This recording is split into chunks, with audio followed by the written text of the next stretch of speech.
بسم اللہ الرحمن الرحیم رسلا مبشرین ومنذرین لئلا یکون للناس علی اللہ حجۃ بعد الرسل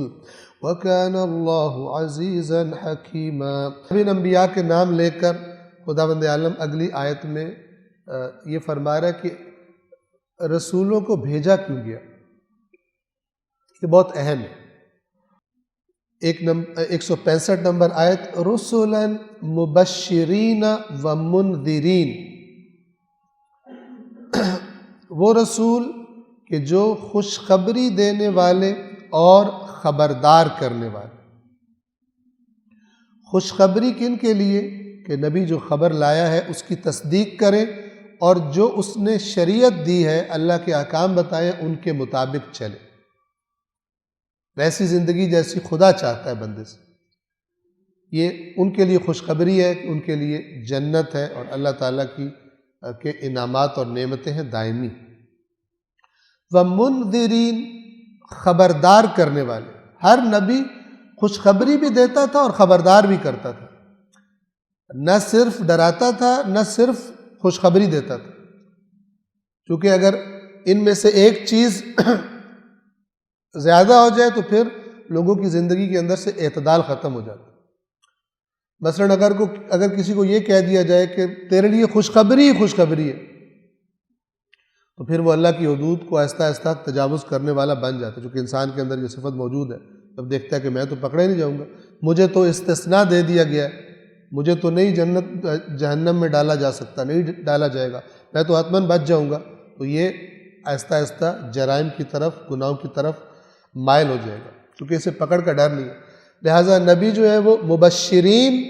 خوشخبری دینے والے، و منذرین، اور خبردار کرنے والے کہ یہ جو تمہیں خدا کے احکام بتا رہے اگر نہیں کرو گے تو پھر جہنم سے تمہیں خبردار کر رہے۔ اس کا نتیجہ بھی بہت خطرناک ہے۔ لہٰذا خصوصی طور پر اللہ نے کئی جگہوں پر قرآن میں فرمایا کہ یا ایھا النبی انا ارسلناک شاہدا ومبشرا ونذیرا، اے رسول ہم نے آپ کو گواہ بنا کر خوشخبری دینے والا اور خبردار کرنے والا بنا کر بھیجا، کہ آپ انسانوں کو خوشخبری بھی دیں اور خبردار بھی کر دیں۔ اب اگلا جملہ اسی آیت کا دیکھیے، اور زیادہ اس کی وضاحت فرما رہا ہے، لِأَلَّا يَكُونَ لِلنَّاسِ عَلَى اللَّهِ حُجَّةٌ بَعْدَ الرُّسُلِ، کس لیے ان رسولوں کو بھیجا خوشخبری دینے والے اور خبردار کرنے والے بنا کر؟ تاکہ ان رسولوں کے بعد لوگوں کے لیے اللہ پر کوئی حجت نہ رہ جائے، یعنی قیامت کے دن جب خدا سوال کرے تو کسی کے پاس کوئی دلیل نہ ہو کہ اس دلیل کی وجہ سے میں نے خرابیاں کی۔ اور یہ انبیاء گواہی دیں گے اپنی اپنی امت پر کہ ہم نے انہیں بتا دیا تھا۔ اور اس کے بعد ہر زمانے میں، جیسا قرآن نے اشارہ فرمایا ہے کہ جو لوگ اپنے اپنے زمانے میں خدا کی طرف، اللہ کی طرف دعوت دیا کرتے تھے، وہ اس زمانے کے لوگوں پر گواہی دیں گے کہ یہ سنتے تھے لیکن نہیں مانتے تھے، انہیں امر بالمعروف کیا، انہیں نہی عن المنکر کیا، لیکن انہوں نے لفٹ نہیں کروائی، دنیا میں ہی لگے ہوئے تھے، تاکہ نبیوں کے، لیکن ظاہر میں بعد میں آنے والے کیا کرتے ہیں؟ بعد میں آنے والے نبی کا ہی پیغام دیتے ہیں، حتیٰ کہ مثلا ائمہ اہل بیت علیہم الصلاۃ والسلام، انہوں نے اپنے فرامین میں واضح فرمایا کہ ہم تمہیں جو کچھ کہتے ہیں وہ در حقیقت اللہ کے آخری نبی کا فرمان ہوتا ہے، ہم تمہیں اپنے پاس سے کوئی نئی چیز نہیں بنا کے دیتے، اس لیے کہ دین تو خدا نے کامل کر دیا،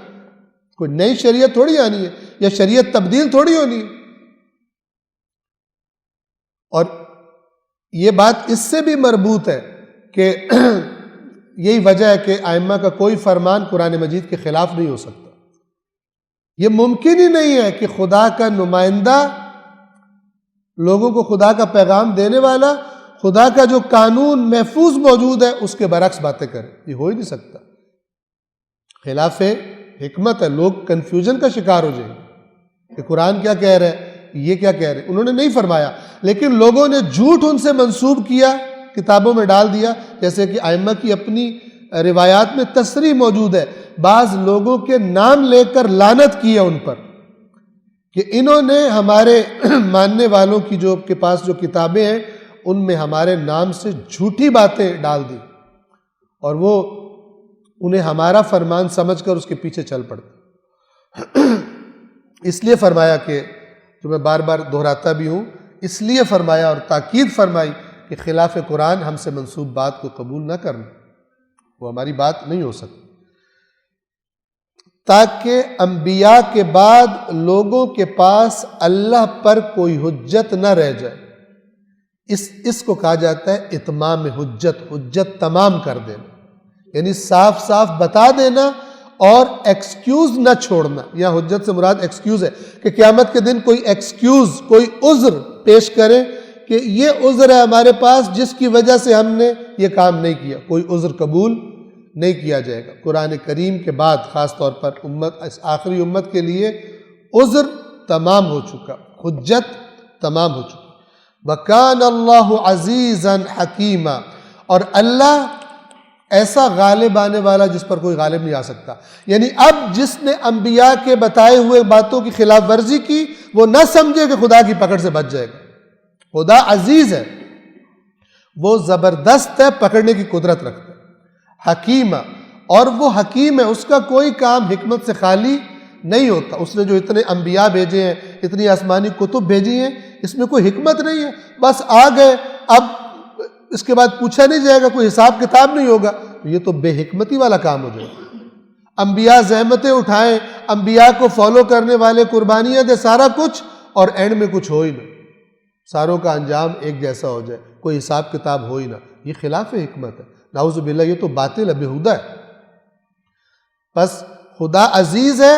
اور وہ صاحب حکمت ہے، یہ دو اشارے ہیں کہ نہ اس کی پکڑ سے بچ سکو گے، اور اگر تم سمجھو کہ یہ انبیاء جو آئے ہیں ہمیں انہیں فالو کرنے کی ضرورت نہیں ہے آسمانی کتابوں کے احکام کو، تو تم نے سمجھا کہ خدا بےہودہ کام کرتا ہے، نعوذ باللہ۔ لہذا کئی بار قرآن نے فرمایا افحسبتم انما خلقناکم عبثا، کیا تم نے یہ حساب کیا کہ ہم نے تمہیں عبث خلق کیا ہے، وانکم الینا لا ترجعون، اور یہ کہ تم ہماری طرف واپس نہیں پلٹائے جاؤ گے، تم نے یہ سمجھ لیا۔ فرمایا کہ وما خلقنا السماء والارض وما بینہما باطلا، ہم نے آسمان اور زمین کو باطل پیدا نہیں کیا۔ یہ جنہوں نے کفر کیا ہے وہ گمان کرتے ہیں کہ ایسے ہی آ گئے ہیں دنیا میں، جو دل کرے زندگی گزارے چلے جائیں، کوئی مقصد نہیں ہے،